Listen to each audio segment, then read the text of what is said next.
A'udzubillahi minasyaitonirrajim. Bismillahirrahmanirrahim. Alhamdulillah wassalatu wassalamu ala Rasulillah wa ala alihi wa ashabi ajma'in. Rabbi shrah li sadri wa yassir li amri wa hlul 'uqdatan min lisani yafqahu qawli. Insya-Allah kita sambungnya perbincangan kita buku Wajah Wanita ni. Kita dah mula kali pertama kan. Jadi kita sambung isu-isu khilaf fiqh. Kita telah ada dengan gambar rajah macam mana proses nak mengeluarkan hukum, macam mana proses untuk menjadikan undang-undang. Itu ada rajah yang sebelum ni kita telah sebut. Jadi muka surat 14 ya.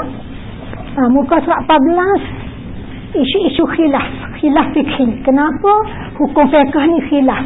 Ada kata harus, ada kata makruh, ada kata haram. Kalau contoh rokok kan, rokok tu ada fatwa kata haram, ada fatwa kata makruh, ada kata harus kan.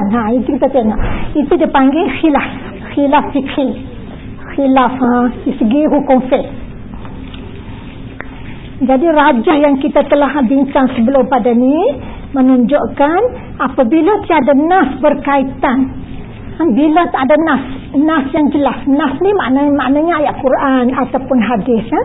Bila tak ada nas berkaitan kes atau ada nas tetapi sifat dia zanni, itu yang membuatkan ulama khilaf. Bila tidak ada nas, tidak ada hukum tu berkaitan keluar daripada hadis ke Al-Quran, ataupun ada nasnya. Nas ini bersifat zanni. Bersifat zanni ni dia bukan hadis sahih. Bila dia kata bersifat zanni, makna dia datang hukum ni berdasar bukan hadis sahih, hadis yang bawah daripada kategori hadis sahih. Jadi ulama khilaf lah. Sebab kalau kata hadis qat'i seperti nas Al-Quran ataupun hadis sahih, ulama tidak khilaf. Yang khilaf ni sebab hujah itu, dalil itu, nas itu adalah bersifat zanni dia panggil. Zanni itu maknanya tidak putuskan. Okay. Jadi bila tidak ada nas ini, ulama pun ijtihad. Jadi bila berlaku ijtihad, mesti dah ada pandangan berbagai sebab berlaku ijtihad. Boleh faham ijtihad kan? Okay. Ini sebelum nak pergi kepada isu-isu khilaf ni, bawa dulu contoh macam mana ulama ni boleh menentukan hukum ya. Atas beberapa sebabnya.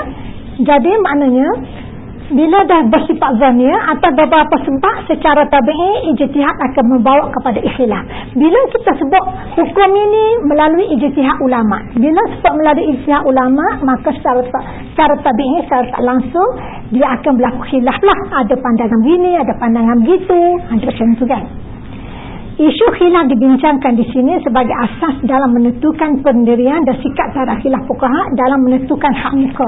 Sebab kita nak bincang ni berkaitan dengan muka, jadi bawa dia macam mana ulama ni boleh khilaf tentang hak muka ni, yang wajib basuh masa wuduk, yang wajib tutup masa-masa harian ni kita kan, yang tidak auratnya muka dengan dua tangan kan. Yang dia kata muka yang kita nak tutup tu setakat mana? Itu jadi kenapa jadi pentarifan ulama tentang hak muka tu khilaf kan. Ada orang kata muka tu ni hujung je yang kena tutup ni, kena sampai kena ada vaksin kain tu kan. Sebab tu jadi dah khilaf itu kan. Itulah kita nak bawanya, ialah nak tengok macam mana ulama khilaf tentang menentukan hak muka dan bulu-bulu yang ada, dan muka ni wajib basuh semasa wuduk tu kan. Kita ni kalau orang tua kita dulu potong ni kan, ni ada rambut dia panggil, istilah rambut apa ni, kita pernah potong masa wuduk, ada berbuka tarik ni rambut ni. Apa ke rambut itu? Kira bulu muka ke bulu kepala? Itu yang kita nak bincang ni. Sebab dia tengok orang muda-muda sekarang ni mana potong-potong, tak nak potong apa dah orang muda kan. Sah tak ambil wuduk ni kalau jumpa orang tua ni, ambil wuduk sah tak sah ni kan. Jadi kita nak faham ni, bulu mana masuk dalam kepala, bulu mana masuk dalam hak muka. Ya, kita tengok. Buat contoh. Dengan memahami isu-isu khilaf fiqh, diharapkan setiap orang boleh membuat pilihan sendiri. Sebab bila berlaku ijtihad ni kata begini, jadi macam mana kita buat pilihannya? sendiri mana-mana pendapat setelah memahami perbincangan fuqaha berkaitan hukum membasuh muka. Menolak mana-mana pendapat fuqaha dalam kes yang mereka khilaf bukan maksiat.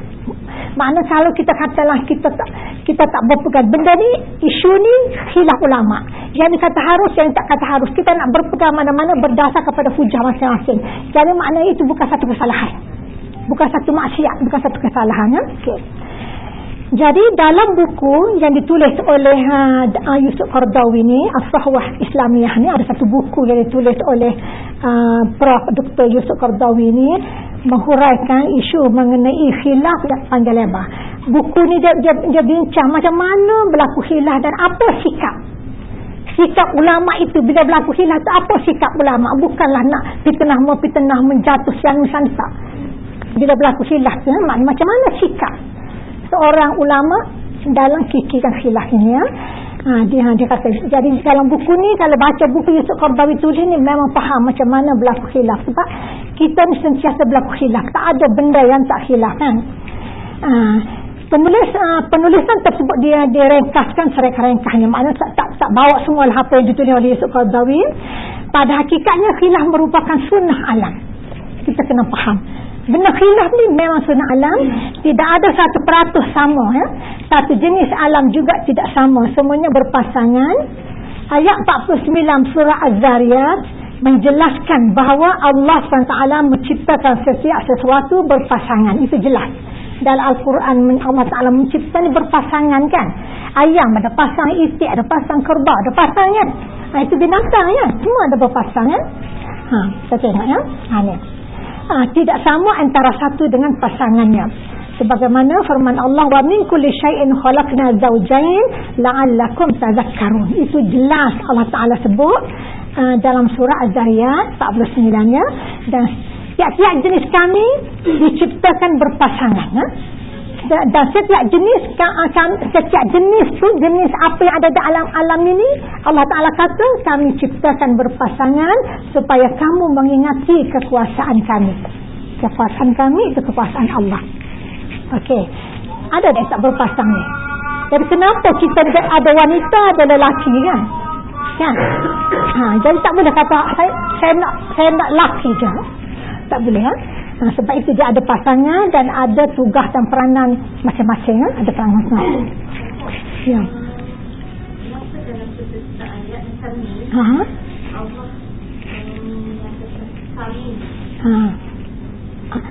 Kami dalam ni khalaqna, kami di situ ada kita lah membesarkan diri.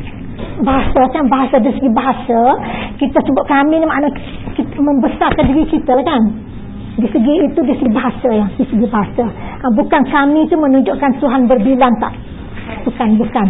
Kalimah kami menunjukkan keagungan, ya. Itu bukan kami menunjukkan Tuhan 2, 3, tak. Kalau bahasa Melayu kita, kalau kami ramai, kan, itu di segi bahasa kita, bilangan, tak, dia menunjukkan kebesaran. Manusia sebahagian daripada alam, ya. Kita manusia ni sebahagian daripada alam, tidak terlepas daripada khilaf. Berlaku benda yang khilaf, ya. Khilaf, makna khilaf di sini makna tidak sama. Manusia pun tak sama, ya. Daripada pelbagai aspek IQ, ada yang cerdik di segi IQ otak, kan. Ada cerdik, ada kurang sikit, ada tahap dia, kan. Begitu juga di segi IQ, kecenderungan pun tak sama. Orang ni cenderung masak, orang ni cenderung gitu, orang ni begini, orang begini, macam-macam, kan. Itu, kan. Cap jari pun dah bukti dah, kan. Mana sama, satu ibu satu bapa pun lain-lain, tak sama Tuhan jadi. Itu kita nampak dah lain, kan. Itu contohlah. Suara ustazah memang unik, kan. Suara ustazah unik sebab ustazah nak cerita suara ustazah unik. Orang dah lupa ustazah ni. Di lift Apang Puteri, ustazah bercakap dengan suami saat pergi ziarah orang sakit. Cakap dengan suami, ada satu orang tu dia kerja Telekom, TMB bangsa tu. Dia kata, ni Ustazah Anisah tu. Tak dengar suara macam Ustazah Anisah je. Dia tak kenal dengan Ustazah. Sebab Ustazah pernah mengajar dia. dah mengajar dia tenaga nasional tu, agaknya kita masa tu muda lagi, dia pun muda lagi, ni sama pension dah. Dia kata ya, oh ya, ingat suara tu. Dah yang lain kan.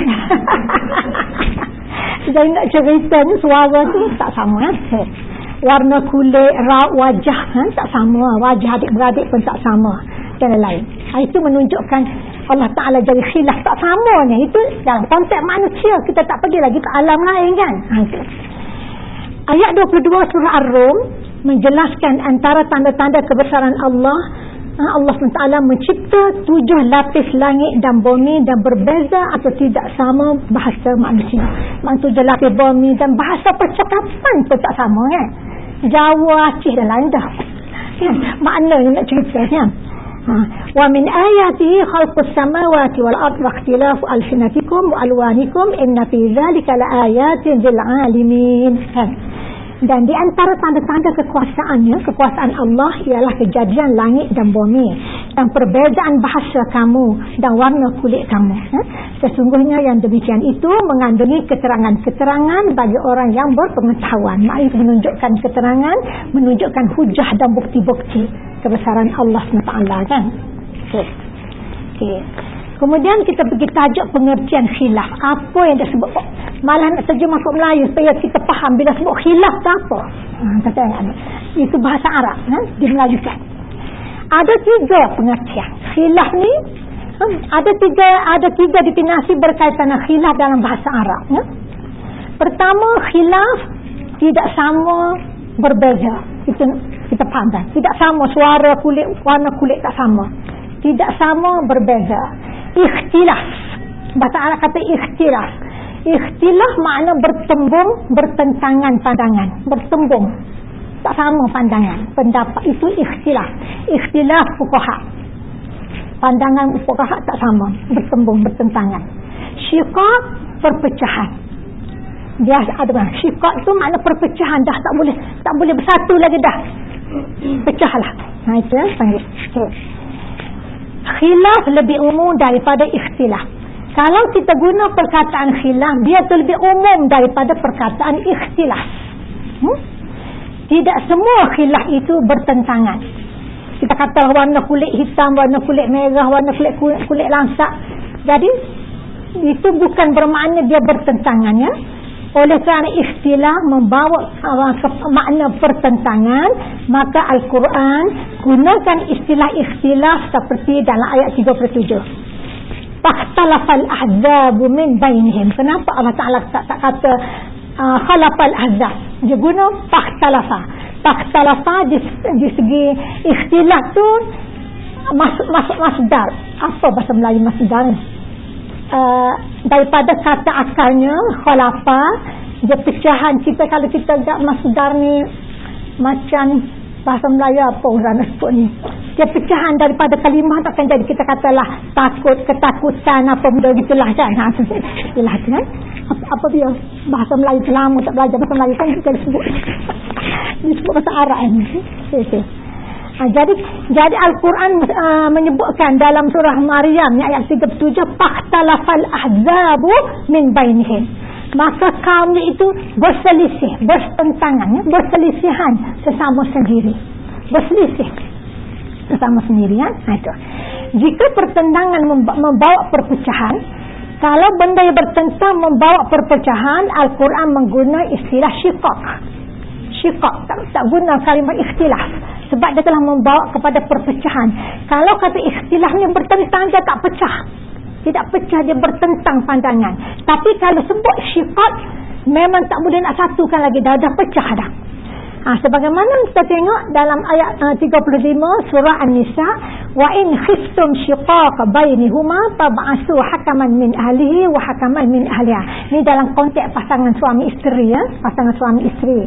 Dan jika kamu bimbangkan perpecahan antara mereka berdua suami isteri, dia tak kata ikhtilaf, syiqaq. Dah tak boleh lagi dah ni. Tak boleh lagi dah buat mahkamah macam ini kan. Maka lantikkanlah seorang pendamai. Kan kalau kita pergi mahkamah macam ni, lepas tu mahkamah kata kena latih inilah ni pendamai kan. Orang yang muslih itu ni. maka lantiklah seorang pendamai daripada keluarga lelaki dan seorang daripada keluarga perempuan. Jadi kena ada pendamai ni di antara dua ni. Macam mana boleh lagi kan nak bersama ataupun tak boleh lagi dah, dan memang nak bercerai betul-betul ke tidak. Itu dia guna kalimah syiqaq, dia tak guna kalimah ikhtilaf. Kalau pandangan ulama' dan salah satu hukum khilaf tu dia panggil ikhtilaf, bukan dia panggil syiqaq. Itu penggunaan bahasa Arab. Sebab itulah penggunaan bahasa Arab dalam kita nak menentukan hukum tu, kita kena mahir bahasa, kena mahir bahasa Arab. Tak boleh nak main kata hukum je. Kita kena tengok semua. Dalam ayat 137 surah Al-Baqarah, Allah Ta'ala berfirman, wa in tawallaw fa innama hum fi shiqaqin. Ini dalam surah ni dia panjang, dia ambil tengah surah ayat ni. Kalau ayat sebelum ni, fa in amanu bi mislima amantum bih faqad ihtadaw wa in tawallaw fa innama hum fi shiqaqin. Ini berlaku kepada kafir, orang kafir Yahudi dan Nasrani, ya. Dan jika mereka tu ialah kafir Yahudi dan Nasrani berpaling, maka sesungguhnya mereka akan tinggal berkekalan dalam permusuhan. Sebab ayat sebelum pada dia kata fa'in amanu, sekiranya mereka itu beriman, kan. Orang Yahudi Nasrani ni dia memanglah percaya kepada kitab Taurat, Injil. Jadi bila dah Nabi Muhammad turun, jadi dia orang dah tak mau lagi dah, tak mau mengikut Nabi Muhammad. Dia nak berpecahkan, nak syiqaq. Sebab itu dia kata fa'in amanu, sekiranya mereka itu beriman dengan Nabi Muhammad bimislima amantum, sebagaimana kamu diberi amanahkan ni, akan ihtadaw, mereka itu akan dapat petunjuk daripada Allah SWT. Wa in tawallaw, sekiranya mereka itu berpaling, tak mahu beriman, fa innama hum fi shiqaqin, dia tinggal dalam berkekalan dalam permusuhan. Okey, itu kita tengok. Ini belajar kitab ni, kan. Okey, sebelum pergi ke hukum ni, kesimpulannya khilaf berbeza tetapi tidak semestinya bertentangan. Itu daripada takrif tadi. Kita tengok khilaf berbeza tetapi tidak semestinya bertentangan. Ikhtilaf berbeza yang bertentangan seperti batal, tidak batal, halal, tidak halal dan lain-lainnya. Itu ikhtilaf. Sifat pertentangan yang membawa perpecahan, yang terlibat mempertahankan pendapatnya dengan apa-apa cara. Tak kira salah pun mesti mempertahankan. Itu sifat, bukan ikhtilaf, ya. Salah macam mana pada mesti mempertahankan pandangan dia. Itu boleh membawa kepada sifat lah. Khilaf yang diterima dan ditolak, kita nak tengok macam mana ya. Ada khilaf yang boleh terima, ada khilaf yang ditolak, ya. Khilaf tanda kebijaksanaan Allah SWT. Kenapa Allah Ta'ala jadi alam ini khilaf berbeza-beza? Itu menunjukkan kebijaksanaan Allah Ta'ala. Tiada kemakmuran dan kemajuan jika semua manusia sama dalam semua hal. Tak berkelahi je kita ni, sama je pandangan. Kerja syekor ni dah kata macam tu, semua orang tak ada dah, sama je, kan. Semua nak ada. Sebab ada satu orang dia mengadu, dia kata saya dengan suami saya cakap apa pun dia diam, saya marah dia diam, saya puji dia diam. Saya tak suka lah macam tu, kan. Lain sebab memang diam, dia tak tahu setuju ke tak setuju ke dia. Okay. Mana macam contoh dia. Maknanya tiada kemakmuran dan kemajuan jika semua manusia sama dalam semua hal, sama cerdik, sama bodoh, sama kaya, sama kuat dan sama. Okay. Kalau mahu, Allah Ta'ala mampu jadikan manusia sama. Allah Ta'ala memang mampu. Kalau dia nak dunia jadi sama manusia, Allah Ta'ala mampu, ya. Tetapi Allah SWT mahukan mereka khilaf untuk kepentingan mereka juga. Jadikan tak sama, ada yang bodoh, ada cerdik, ada bijak, ada kaya, ada miskin. Ayat 118 surah Hud menjelaskan sekiranya Allah mahu, dia akan menjadikan manusia itu satu umat yang tidak berbeza-beza. Walau sya'a rabbuka la ja'ala an-nasa ummatan wahidah wa la yazaluna mukhtalifin. Dan kalaulah Tuhanmu, wahai Muhammad, menghendaki, tentulah dia menjadikan manusia semuanya menurut agama yang satu. Akan tetapi dia tidak berbuat demikian, dan kerana itulah mereka terus menerus berselisih. Berselisihlah. Khilaf atau berbeza masih tabi'i dan diterima selagi semua pihak berpegang dengan adab khilaf. Sebab dia ada adab. Ulama ni dalam dia membincangkan hukum ni, dia ada adab khilaf. Ada khilaf, ya.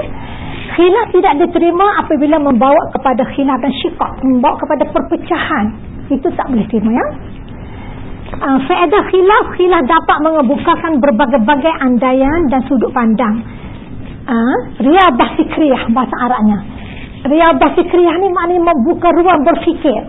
Sebab itu ada khilaf, membuka ruang fikir. Orang ni bagi macam pandangan, orang ni bagi macam pandangan, orang ni bagi macam, lepas tu kita bincang apa keputusan, kan? Ruang berfikir, pengkayaan fiqh, memberikan alternatif pilihan yang sesuai berdasarkan kekuatan, hujah atau maslahah. Kata Umar bin Abdul Aziz, saya tidak gembira jika sahabat tidak khilaf. Ustazah buat contoh haji lah, senang, kan? Kalau kita katakanlah Ustazah buat contoh haji ni sebab dalam konteks tawaf dan juga lain, kan? Kalau kita pegang dengan pandangan mazhab Syafi'i yang kuat, sentuh di antara lelaki dengan perempuan sengaja ke tak sengaja batal wuduk. Kalau kita pegang pandangan ini semasa kita kerja haji di Mekah, umrah di Mekah, boleh jadi kita tak sudah tawaf. Sebab tabiat manusia tu, Allah Ta'ala jadi Kaabah tu satu, dia tak buat Kaabah wanita, Kaabah lelaki, kan? Jadi kita kena faham tu. Jadi dalam konteks ini, untuk sebab dah khilaf, sentuh di antara lelaki dan perempuan ni ada lebih kurang 4 pandangan ulama dalam konteks batal wuduk ada apa ni. Jadi kita mengambil pandangan mazhab Syafi'i yang tak kuat, yang mengatakan sentuhan di antara lelaki dengan wanita tanpa syahwat, sebagaimana pandangan mazhab Malik dan juga Hambali yang mengatakan sentuhan tanpa ada syahwah tidak batal wuduk. Itu kita ambilnya. Jadi untuk memberi rukhsah, kemudahan kepada jamaah haji semasa duduk di Mekah. Kalau tidak, itu yang kita ambil hukum. Itu menunjukkan khilaf ini memberi ruang pemikiran dan memberi kemudahan dalam tempat-tempat yang tertentu. Misalnya kita katalah dia takdirkan suami kita ni sakit terlantar, kan? Kita nak tolong ambil wuduk ke dia, pakai sarung tangan lah. Pakai sarung tangan lah sebab nak ambil wuduk, nak gosok sana sikit, dia terlentang lah. Dia kalau sentuh batal bila dah suami kita ni sungguh anak balik, anak kerja jauh-jauh. Misalnya contohnya. Jadi dalam konteks yang menyusahkan itu, tapi tak apalah kalau kita kata di rumah kita mungkin kita beli sarung tangan, getah kita pakai untuk ni, kan? Jadi kalau yang tak ada itu ya kemampuan kita ni, saya nak beli tak ada apa, lebih susah semboy macam mana dengan suami, kan? Itu contoh, kan? Sebab khilaf. Kenapa ulama ni khilaf ni? Ulama ni bagi pandangan yang berbeza. Kenapa? Kita tengok sebab khilaf bergantung kepada jenis khilaf itu sendiri. Khilaf akhlakiyah. Akhlak, ya. Akhlak. Ia disebabkan tertipu dan kagum dengan diri sendiri. Akhlaknya buruk sangka dan buat tuduhan tanpa bukti. Itu dia panggil khilaf akhlakiyah. Tak sama orang itu segi sifat akhlak, ya. Ada yang ia disebabkan tertipu dan kagum dengan diri sendiri. Ada orang dia alim semua tetapi dia memang kagum dengan pandangan dia, dia rasa bangga dengan pandangan dia, kan? Buruk sangka dan buat tuduhan tanpa bukti, pentingkan diri dan menurut nafsu. Itu di antara sebab-sebab khilaf. Taksub dengan pendapat individu ni saya pakai, yang lain saya tak pakai. Mazhab saya taksub dengan mazhab Syafi'i sahaja, mazhab lain saya tak pakai. Atau kumpulan. Politik, kedaerahan, kepartian, jamaah ataupun pemimpin. Ini sebab-sebab akhlak lah. Dia tak tengok kepada apakah hukum ini betul ke tidak, hujahnya kuat ke tidak, dia just berpandu kepada orang ni bagi. Aku memang percaya kepada orang ni. Itu panggil taksub peribadi. Okay. Itu satu sebab. Yang kedua, khilaf menilai peristiwa atau individu dalam sejarah. Sebab setiap turun ayat Quran ada sejarah, sebab turunnya. Al-Quran turun tu ada sejarahnya. Kenapa ayat Quran ni turun? Kenapa ni? Hadis ini berlaku, ada sebab-sebabnya. Itu dikata khilaf menilai peristiwa atau individu dalam sejarah. Contohnya, menilai peristiwa yang berlaku antara sahabat. Pendirian Talhah, Aisyah dan Zubair terhadap Ali dalam kes perang Jamal. Kenapa berlaku peperangan Jamal dan sejarah tu sampai Aisyah ikut kumpulan lain yang ikut kumpulan lain ke, semua sahabat ni. Itu berlaku sebab khilaf dalam menilaikan sesuatu itu, menilai Al-Ghazali sebagai tokoh. Iman Al-Ghazali macam mana orang menilai dia sebagai tokoh kan, sebagai contoh.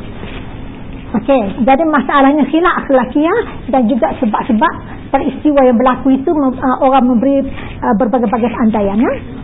Khilaf dalam cabang fiqh ada beberapa sebab.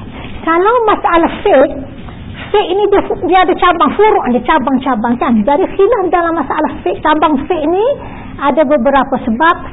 Salah satunya yang pertama sebab tabi'i. Sebab tabi'i ialah perbezaan IQ.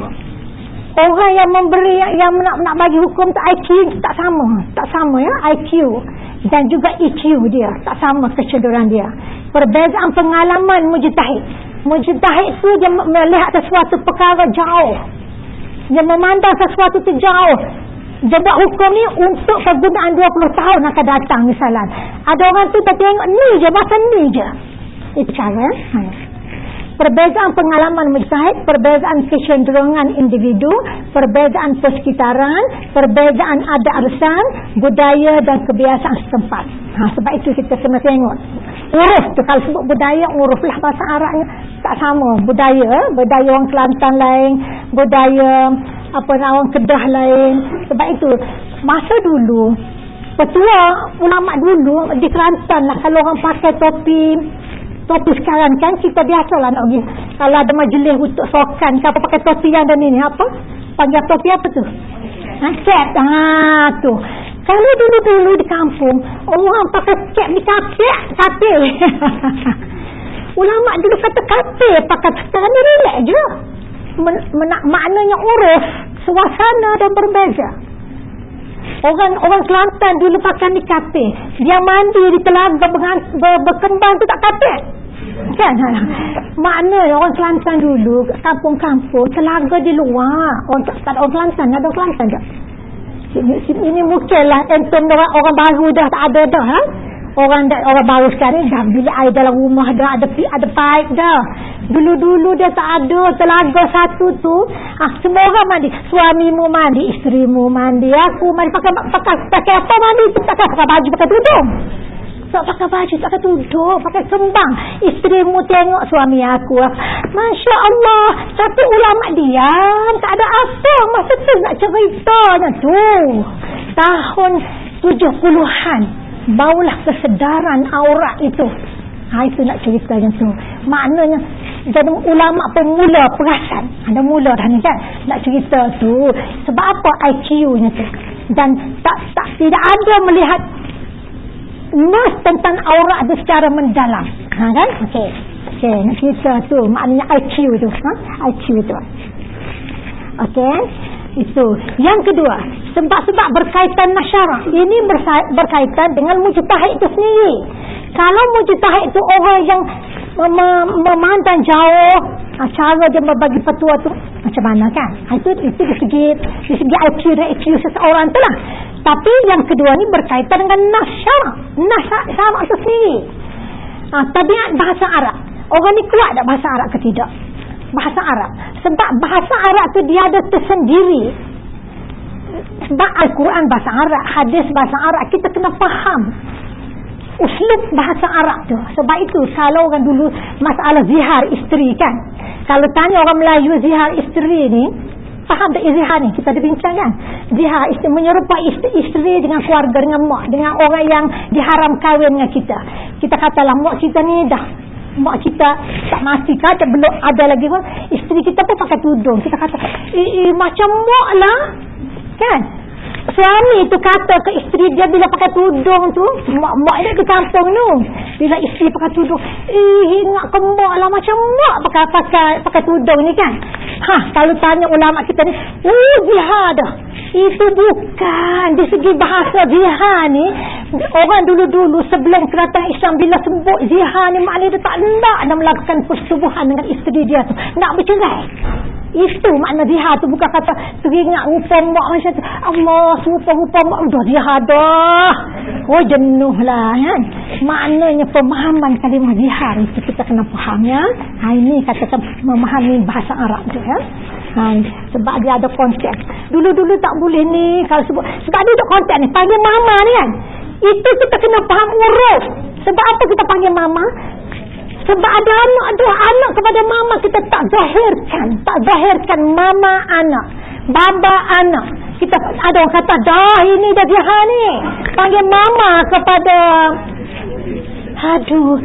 kan biasa orang ada anak babamu kan anak, bukan babamu kita tak baba kita lagi suami kita ya.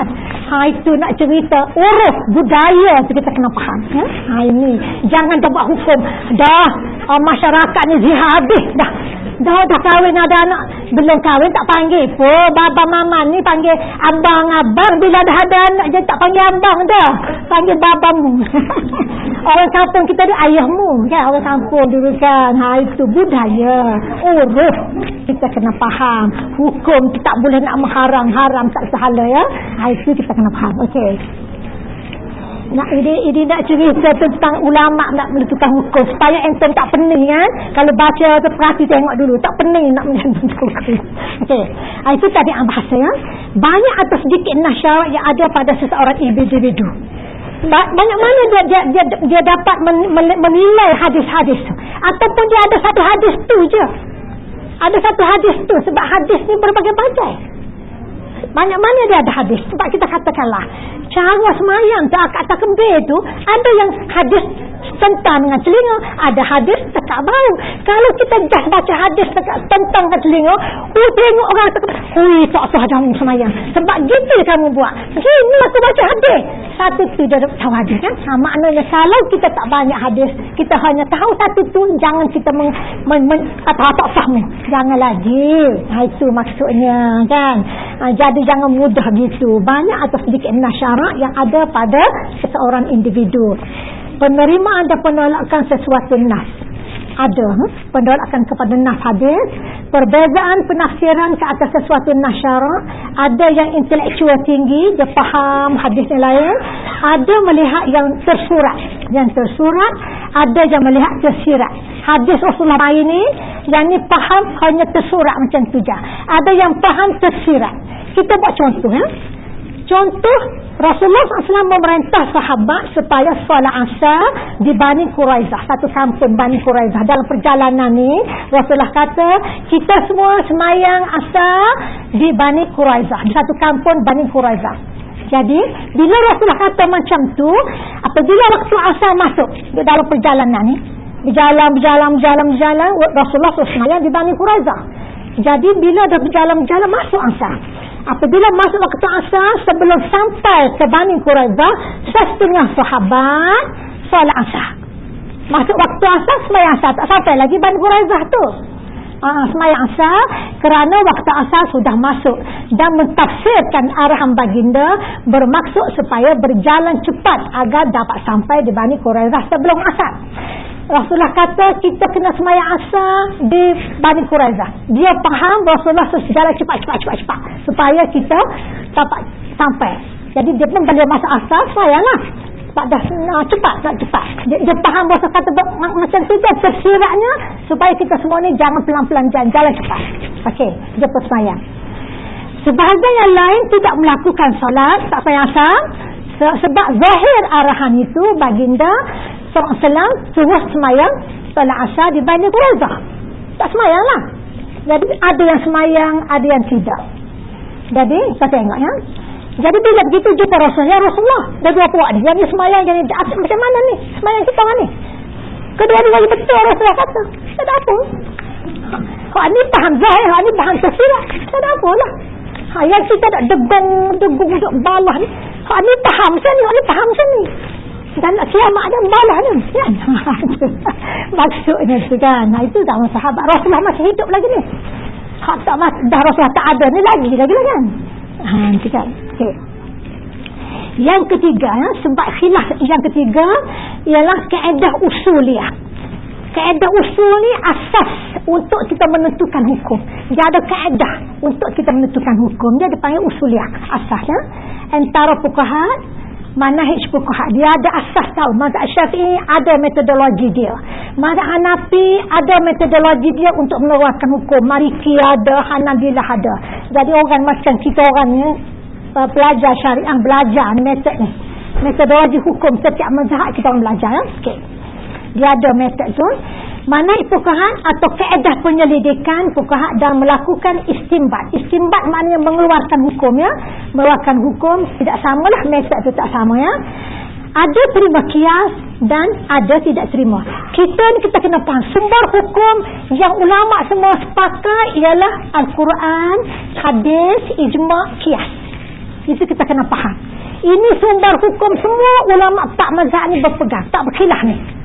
Al-Quran, sunnah, qiyas dan juga ijma' ulama.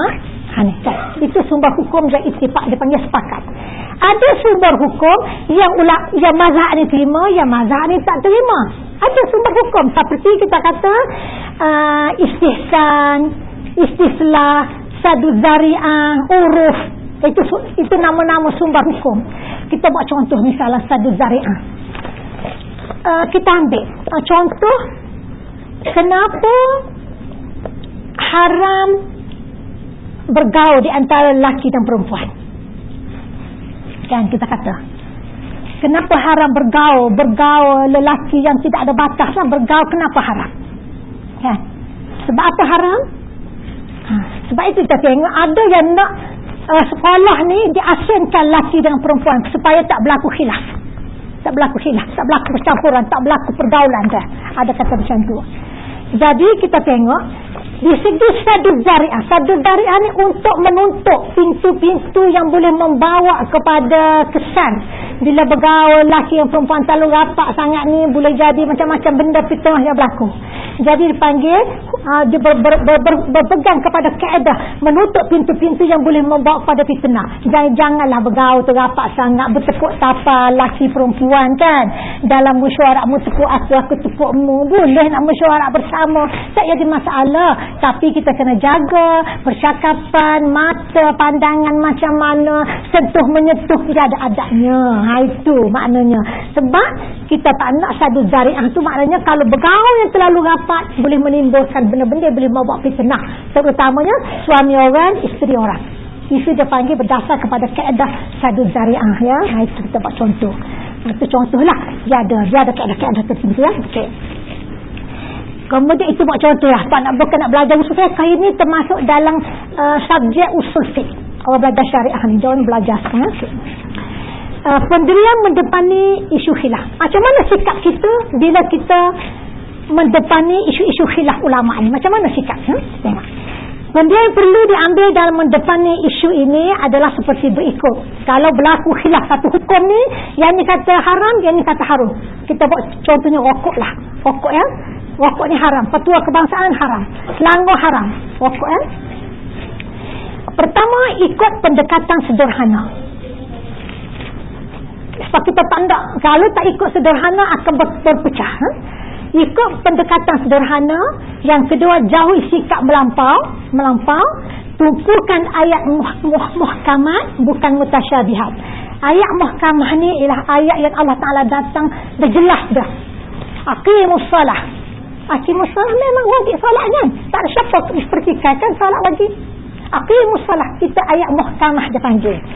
Dan bukan ayat mutasyabihah. Mutasyabihah ni ayat Quran yang datang secara umum, tak berapa jelas. Itu perlu kepada pendetailan hadis-hadis. Ya. Jangan cepat buat keputusan dalam masalah ijtihad. Jangan buat cepat. Menekuni kes-kes khilaf ulama, kata mereka, siapa yang tidak tahu khilaf ulama, dia bukan faqih. Sebab orang faqih ni mesti setiap isu, kalau kita tengok dari kitab fiqh tu, setiap isu ada khilaf ulama. Setengah tak ada empat pandangan ya? Sebab itu ustazah biasalah kalau dalam bab haji ni kita nak membantu haji tu sampai kita nak membantu orang yang istihabah kuat ni. Orang yang istihabah kuat, orang yang di Mekah, dia kena ambil wuduk setiap kali nak solat sebab dia istihabah ataupun dia tak terus kencing ni. Tapi kalau duduk di Masjidil Haram, nak keluar, nak tukar kapas setiap waktu tu memang sukar bilik air tu jauh. Memang ada bilik air tapi jauh. Jadi itulah nak menunjukkan khilaf ulama ini rahmah kepada kita. Bila baca penulisan ulama, nak buat ketah ni, baca tulisan ulama, ada di kalangan pahaman ulama mazhab Syafi'i ini, walaupun pandangan yang kuat mengatakan setiap kali masuk waktu fardu ni kita kena tukar kapas dan ambil wuduk baru. Ada pandangan kata kalau sekiranya darah yang keluar tu ataupun keputihan yang melampau yang keluar tu sikit je, tidak banyak atas kapas. Kalau kita kata darah yang meleleh banyak penuh atas kapas tu, kalau tidak macam tu, maknanya cukup hanya sekadar ambil ulang wuduk sahaja tanpa tukar kapas. Ada pandangan ini. Jadi untuk membantu jamaah haji yang tak boleh nak keluar apa ni, kalau dia yakin kapas dia tu tidak banyak, dia just ulang wuduk di tempat solat sahaja, bawa semua tu semua je lah. Itu dah boleh mengurangkan. Itu tengok ya. Itu tengok pandangan khilaf ulama. Boleh faham ya? Kita buat contoh khilaf ni. Boleh? Okey. Okey. Tak kalau kita kata kita musafir pun, tapi tempat yang tak ada tempat, kita nak tukar kapas yang ni, kita boleh ambil. Sebab berlaku kesukaran di situ kan. Kalau di rumah kita bilik air ada apa, kita nak tak tukar kan. Maknanya jangan mengatakan kita mengambil pandangan yang ni yang kata tak tukar, tak ada awak maksiat. Tak, tidak maksiat. Ini pandangan ulama kan. Kita tengok ya. Okey, lepas ya. Lepas tu. Okey. Okey ya, tu. Dan seterusnya yang keempat, memahami isu dan istilah-istilah syarak. Jika berlaku persamaan istilah antara syarak dan uruf. Istilah ya. Istilah uruf lain, istilah syarak lain. Contohnya istilah pinjam. Kita nak buat pinjaman kenderaan, dia panggil apa? Pinjaman kan? Buat pinjaman loan kereta. Istilah loan, pinjaman di segi syarak. Kita pinjam ni maknanya kita tak bayar dah, saya pinjam kan. Kita tak bayar, maknanya kita pinjam sekejap cangkul kamu, pinjam cangkul tak balik kan.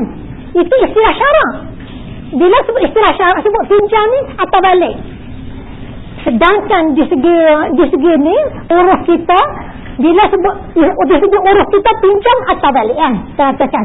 Tapi sebenarnya pinjam yang loan bank tu, nak pinjam, buat pinjaman, buat loan, sebenarnya hutang. Makna hutang di situ bukan makna pinjam. Makna pinjam duit beli kereta saya tak bayar dah, tak pinjam, bukan saya hutang. Istilah berbeza itu kita kena fahamnya. Kalau bercanggah di antara uruf dengan syarak, mesti kita kena ikut syarak, tak boleh ikut uruf. Perkataan tu ya, perkataan tu itu kena teliti ya. Okay. Ayat seterusnya, masyghul, sibuk dengan isu-isu besar ummah. Isu besar ummah yang disepakati memang banyak, tolak ansur amat perlu dalam perkara-perkara yang diperselisihkan. Di isu-isu ummah. Kalau kita tidak tolak ansur, boleh membawa kepada perpecahan. Kita kata isu sekarang ni kepanah macam-macam ni. Isu agama, isu perkauman, isu apa tu. Ini isu ummah. Isu ummah kita kena halus. Isu ummah ya. Kita tengok sebab dia kata masyghul, sibuk dengan isu-isu besar ummah yang disepakati memang banyak, tolak ansur amat perlu dalam perkara yang diperselisihkan. Ungkapan berikut sangat tinggi hikmahnya. Nata'awanu fima tafaqna alai wa nu'ziru ba'duna ba'dan fima ikhtalafna fih. Kita bekerjasama dalam perkara yang boleh disepakati, saling memahami dan dalam perkara yang tidak disepakati. Itu kita dengan non-Muslim kita kena ada ni. Kita boleh kerjasama dalam perkara yang kita semua sepakat. Kalau benda yang memang dasarnya dah bercanggah di antara agama sama agama, kita menghormati di antara satu sama lain. Itu maksud kata-kata hikmahnya. Barulah dia tidak tegang. Kalau dia tegang, dia akan jadi perpaduan. Okay. Hormati pendapat orang lain. Bila orang ni keluar pandangan, kita tak boleh pelekehkan pandangan orang ya. Hormati pendapat orang lain. Insafi bahawa khilaf sebenarnya ada tangkih al-mana'. Tangkih al-mana' penentuan ilah. Kita nak menentukan hukum, ada ilah, ada sebab. Ustazah buat contoh. Misalnya kita kata dalam nas hadis yang ada suara zakat ni, tepung gandum, bali, ada dalam hadisnya. Beras tak ada, padi tak ada. Dalam hadis tak sebut padi, tak ada. Jadi kalau kita nak cari padi, mesti kita kena kias lah. Padi, kenapa padi kena zakat? Dalam hadis tak ada. Jadi kalau orang faham gitu, tak payah zakat ni, padi ni tak ada dalam hadis. Tapi kita menggunakan kias. Padi itu kena zakat. Jadi sebelum kita nak meletakkan padi kena zakat, ulama cari tangkih al-mana', dia panggil penentuan ilah. Sebab apa kita nak letakkan padi itu kena zakat?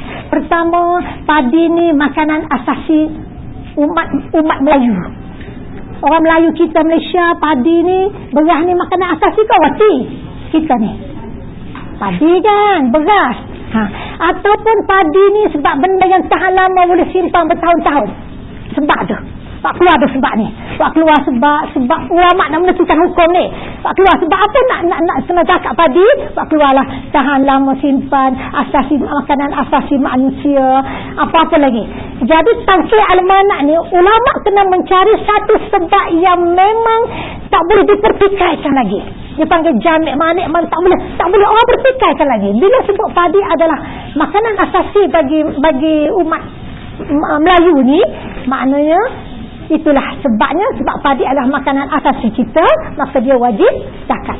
Itu dia panggil tangkih al-mana'. Jadi ada orang kata, kenapa padi jadi makanan asasi? Padi ni tahan lama, macam buah zabit. Kenapa buah zabit tu kena zakat?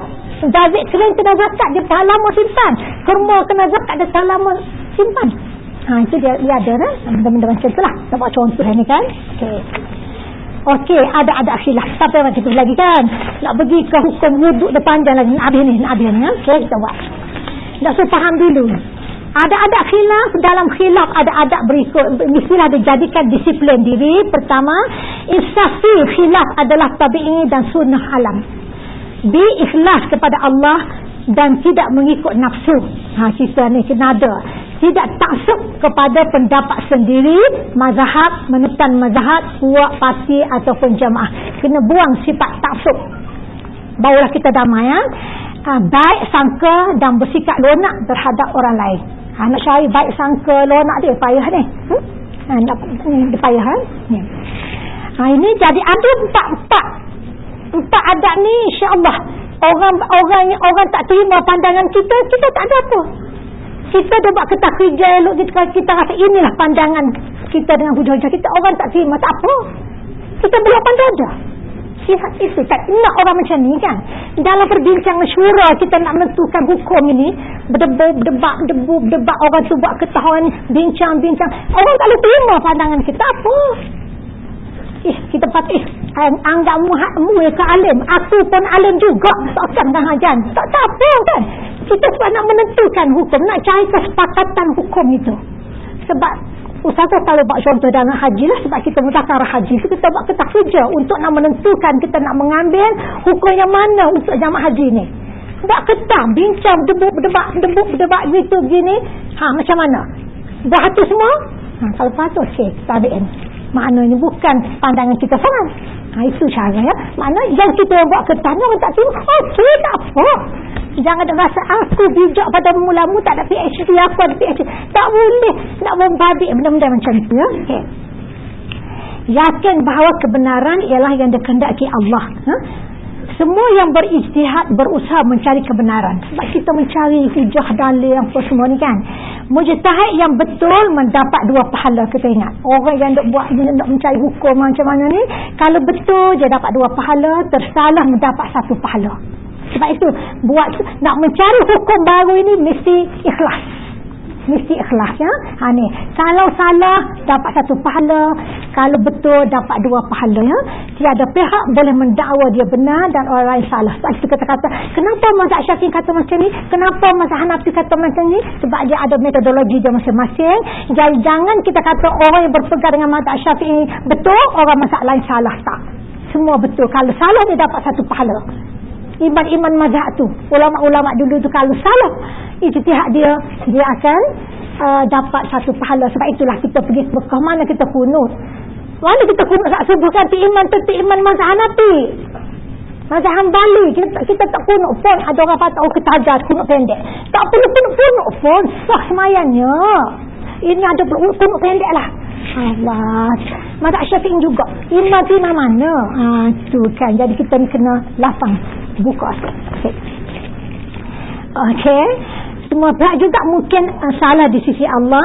Katanya semua pihak mungkin benar, semua pihak juga mungkin salah di sisi Allah, sebab Allah yang menilai, bukan manusia yang menilai. Lemurahnya semua pihak merasa pendapat dan hujahnya benar, namun dia tidak boleh memaksa orang lain menerima pendapat dan hujahnya. Amalkan kaedah syura, tiada belak A dan B, tidak belak pemerintah dan pembangkang dalam syura. Bila sebut syura, tak kira pandangan daripada pembangkang kan, pemerintah kan, kita mesti terima. Sebab itu kita ada bila berlaku syura, kita mesti belah pandai. Jangan kita kata syura ni, dalam syura ni terima, di belakang keluar daripada majlis syura tu, dah lah popek macam-macam kan. Itu tak nak. Faham ke? Okey. Setiap orang berdiri atas nama sendiri, bebas dengan pandangan dan hujah sendiri, berusaha mencari yang benar, menjauhi yang salah, tidak menegakkan benang yang basah. Usahakan agar dapat kata sepakat atau ijma'. Itu yang simbol ijma' ulama' itu kan. Gunakan kaedah undi tanpa belak jika tidak mendapat kata sepakat. Okay. Berkaitan isu yang akan dibincangkan selepas ini, pada buku ini, ingin menyatakan bahawa oleh kerana ayat berkaitan membasuh muka ni, basuh muka bersifat umum, irtasilu wujuhakum. Ayat yang kita baca ni, ayat yang Allah Ta'ala suruh kita ambil wuduk basuh muka tu, dalam surah Anisah tu dia kata irtasilu wujuhakum, basuhlah muka kamu kan, tanpa menjelas had batas sempadan muka mana. Dia kata irtasilu wujuhakum, basuhlah mukamu. Mana muka tu? Hidung kau, mulut kau, dagu kau, sini kau, mana muka tu kan? Tanpa menjelaskan batas sempadan muka, maka dalam pelaksanaannya para ulama berijtihad untuk mentarifkan apa itu muka, di mana batas sempadannya, apa yang wajib dibasuh, apa yang tidak wajib dibasuh. Nak ambil wuduk tak semayang ni, lama dah semayang baru bisa bak muka. Okey. Oleh kerana penentuan semua perkara ini berdasarkan ijtihad, maka sudah pasti akan berlaku khilaf. Telah dimaklumi bahawa apabila mujtahid berijtihad dan ijtihadnya tepat seperti yang dikehendaki Allah Taala, maka dia akan mendapat 2 pahala. Ijtihad yang betul dapat 2 pahala, sekiranya dia tersalah dia akan mendapat 1 pahala. Maksudnya Allah Taala menerima usahanya berijtihad dan diberi ganjaran. Tersalah ijtihad bukan maksiat. Sebab itu diganjari. Sebagai manusia kita tidak dapat mengetahui yang mana satu ijtihad mujtahid yang tepat dan betul mengikut kehendak Allah. Hanya Allah sahaja yang mengetahuinya. Berdasarkan pemahaman ini, bagi orang awam, ijtihad yang dilakukan mujtahid adalah benar. Kita kena faham, ini dilakukan oleh mujtahid, individu bukan mujtahid. Mesti. Sebab itu mesti ni orang yang memberi fatwa aja, ijtihad ni dia mesti dilakukan oleh para mujtahid. Itu dia kata kena syura. Orang yang bagi pandangan sendiri itu pandangan pribadi, bukan ijtihad. Pandangan pribadi itu perlu kepada majlis fatwa. Sebab itu kita kata majlis agama tu dia ada ahli datang kuasa fatwa yang mesyuarat, yang ijtihad dalam isu-isu kan. Sebab itu kebanyakan adalah pandangan pribadi setengah tu. Kecuali lah kita rujuk kitab-kitab, maka itu adalah pandangan mazhab yang telah diijtihad oleh ulama ya. Mereka boleh menerima dan menolaknya. Mereka boleh bertaklid kepada mana-mana mazhab atau mujtahid. Bertaklid perkara biasa, malah tabi'i, kerana bilangan mujtahid amat sedikit. Orang jadi mujtahid ni bukan ramai. Orang yang pandai, yang boleh memahami kaedah-kaedah nak mulakan hukumnya bukannya ramai ya, sikit. Majoriti masyarakat bukan mujtahid ya. Jadi bertaklid perkara tabi'i, tiada masalah. Kita nak bertaklid dengan hukum. Kalau kita baca buku fiqh, kita fiqh sunnah, makna kita bertaklid dengan pengarang fiqh sunnah kan. Maknanya itu maksudnya. Habis tajuk tu baru nak pergi bab 1, tajuk anggota wuduk. Pukul berapa, jam berapa dah? Pukul 2 dah. Itulah mengaji ni bukannya sebab nak faham. Kalau bini sejarah tak apa kita baca, ambil pengajaran apa kan. Bini nak belajar supaya faham kenapa kita pegang hukum ni, sebab apa ni ambil wuduk macam ni, sebab apa kita pakai tudung macam ni kan, sebab apa kita pakai tudung ni, kita dagu nampak ni haram ni ya. Nampak dagu sikit macam mana ni tudung ni, tak betul ni kan, macam mana Masa semayang dagu tak nampak, masa tak semayang dagu nampak. Sedangkan aurat wanita ni sama saja dalam solat dan dalam solat. Tak terfikir ke macam tu? Kan ada. Okey. Jadi setakat ni bulan depan pula ni, aduh, lamanya mengaji ni. Allah Tuhanku. Sebab ini konsep ni yang pertama ni memang susah sikit lah. Sebab dia nak konsep supaya kita faham kenapa ulama tu khilaf. Bila kita pergi bab hukum nanti, okey, detail ni mengaji sungguh ni, faham ni. Ustazah tulis ni bab muka ni detail, kaji kitab tu, kaji kitab dengan kelimah nak supaya faham mana batas yang boleh, mana tak boleh ni, supaya kita beramal dengan tidak rasa ragu-ragu, rasa tenang, kita rasa tidak bersalah. Okey, ada soalan? Ada kata tutup majlis. Ada tak? Okey, tak ada soalan, kita tutup majlis kedua ya. Subhanakallahumma asyhadu an la ilaha illa anta astaghfiruka wa atubu ilaik. Bismillahirrahmanirrahim. Wal 'asri innal insana lafi khusr illa alladhina amanu wa 'amilus solihat wa tawassaw bil haqq wa tawassaw bis sabr. Amin ya rabbal alamin.